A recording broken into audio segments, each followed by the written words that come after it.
wish there were thought bubbles so we could see what they were each thinking, because many times, more on Mike Pence's side, I have to say, where he didn't answer the question, he would pivot to something else.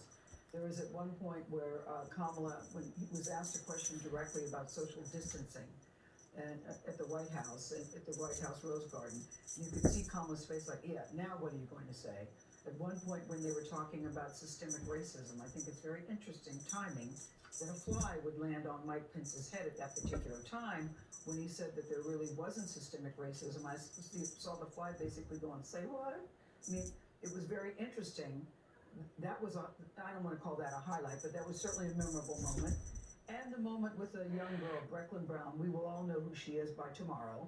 And the question that she asked, if you all can't get along, how can we get along? I think that's a very important question. But Mike Pence was masterful. You may not agree with anything this administration does, but in terms of his debating style, he repeatedly did not answer the question that was posed to him about the record of the Trump administration on a number of issues.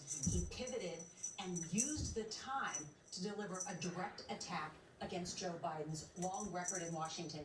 And I was stunned because I thought that Kamala Harris, the former prosecutor and skilled debater, from many of the primaries, would be able to make sure that it was the Trump record that was on defense. And many times it seemed like Kamala was on defense. I think she was trying to follow the rules, though. I mean, I think she was paying attention to uninterrupt a conversation, keep on your time cues, and he did not do that. So the question is, and sometimes in these debates, it's just the turf you own is more important than whether your answer makes any sense. And Mike Pence was very good, particularly in the economic section, talking about taxes and trade.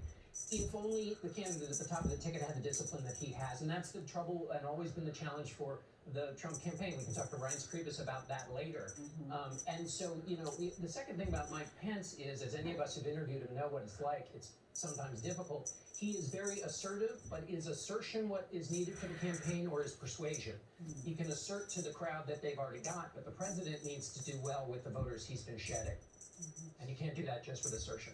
Our team was following it very closely, and the Vice President, Mike Pence, interrupted Senator Kamala Harris twice as often. She interrupted her. The Vice President interrupted Senator Kamala Harris 10 times during